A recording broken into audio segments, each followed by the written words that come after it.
Hi, and welcome to the Friendship Flow podcast. My name's Katy, and I'll be your host. My hope is to create a space for women entering their wisdom years to learn about friendship from all their own personal experience and create a circle of friends that they desire and deserve.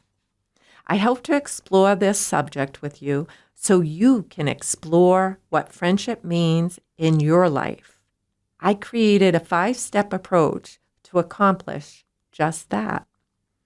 1, self-awareness. 2, connection. 3, boundaries. 4, growth. And 5, joy. Each episode, we will dive deeply into the steps and how to use them. So take a deep breath, grab a cup of tea, and let's get started.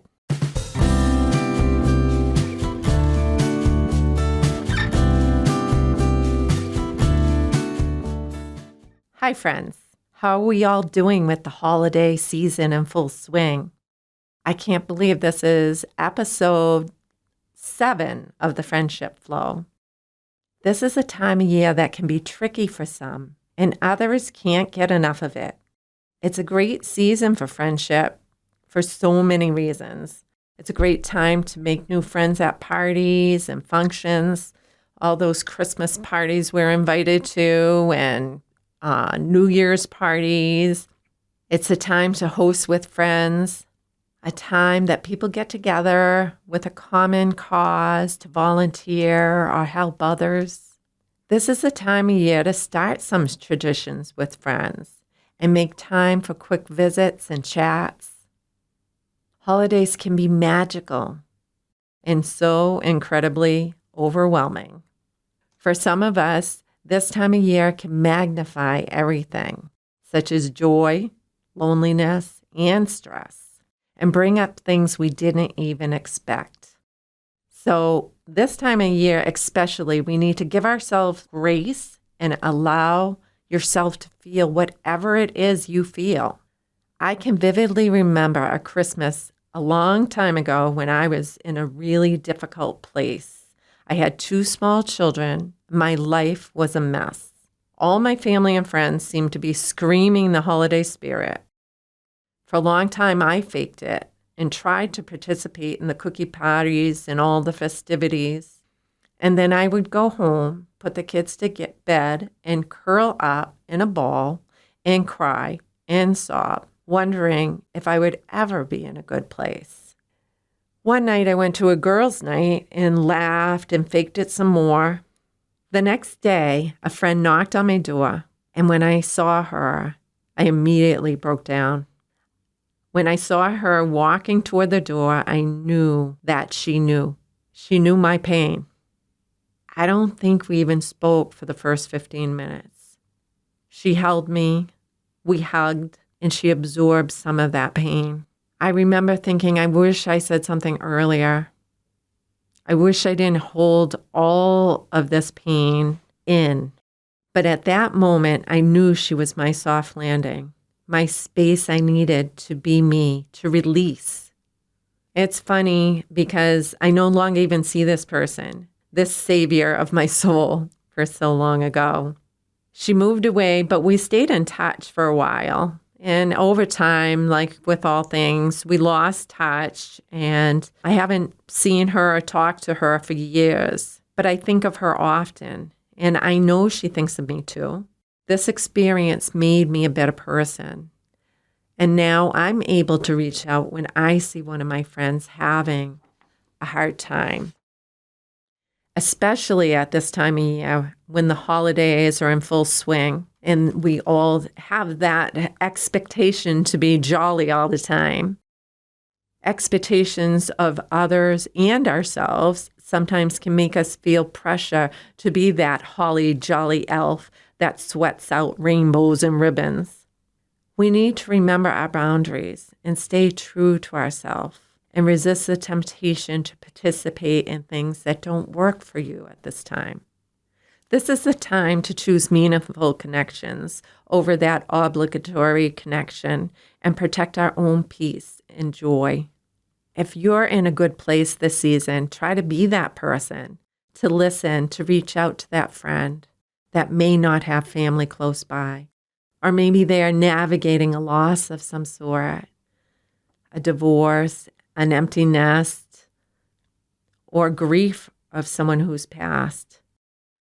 Sometimes it's just listening without judgment or holding space when things get heavy. Sometimes that's all a friend needs to regroup. Before we go any further, I invite you to just take a breath with me. Just stop, except if you're driving or walking, and take a moment to let all the muscles in your face just soften, your jaw release, and take that breath. Let your shoulders soften. The holidays have a way of speeding us up. And today, this is your invitation to slow it down. Let's talk a little bit more about why the holidays can feel so intense. Remembering that everyone doesn't celebrate the same holidays as we do and may feel left out of some of these celebrations if the region you're in celebrates differently. This season is layered with memory, smells, music, tradition, and expectations that can transport us instantly back to other chapters of our lives. Sometimes those memories are warm and comforting, and sometimes they carry grief, regret, and longing. None of that means you're doing the holidays wrong. It means you're human.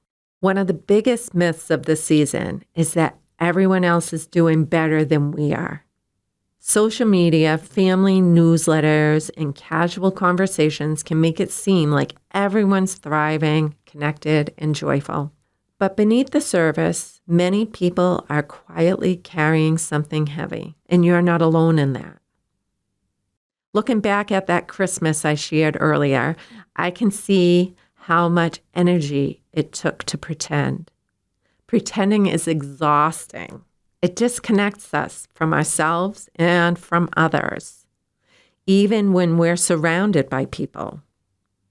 And yet, so many of us do it because we don't want to be a burden, or we don't want to change the mood, or we think we should be stronger. What I learned from that friend, that quiet, wordless hug, is that friendship, true friendship, doesn't require explanation. It doesn't ask us to perform. It simply meets us where we are. And sometimes friendship shows up for a season, a chapter, or even one moment in time. If you're listening and thinking about someone who was once important to you but is no longer in your life, I want you to know that those connections still matter. They shaped you. They taught you how to love, how to receive support, and how to be present for someone else. Not all friendships are meant to last forever, but that doesn't make them any less meaningful. Now, let's talk more about boundaries, because the holidays are a master class in boundary testing. Boundaries don't mean shutting people out.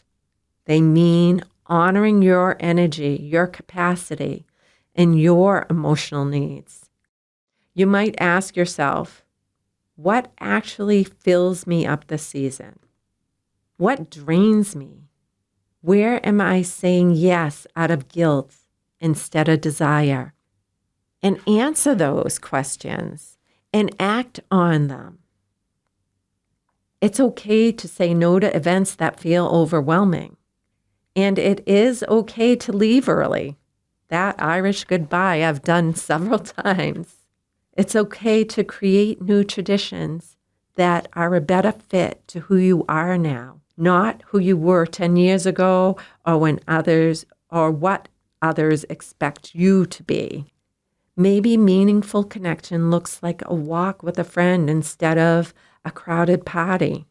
Maybe it's a phone call instead of a big gathering. Or A quiet time alone with a cup of tea, a candle, a book, all of those count. And if you're in a good place this season, if your cup feels a little fuller, this is a beautiful time to extend a gentle outreach. Not to fix anyone, not to force cheer, but simply say, I'm here. This really means a lot. Sometimes it looks like a text that says, I'm thinking of you, or an invitation with no pressure attached. Maybe listening and really listening without trying to make things better for anyone. If you're listening and you're the one who's struggling, I want to say this and say it clearly. You don't have to do this alone. Even one safe person can make all the difference. And if reaching out feels too hard right now, that's okay too. Please be kind to yourself. As we move through this season, my hope for you is that you allow yourself to experience the holidays as they truly are for you, not as you think they should be. That you honor your heart, protect your peace, and choose connection that feels right and nourishing to you. Thank you for being here with me today. However this season finds you, may you meet it with grace. May you know that you are never alone, as some of you may feel. If you haven't already seen my Facebook page, Elevated Adventures Yoga, maybe look that up and message me if you're one of those people who are struggling, because I'd love to chat with you. So until next time, have a wonderful holiday season wherever you're at. Hold space for those who might be struggling, and I will see you again in the new year. Bye now.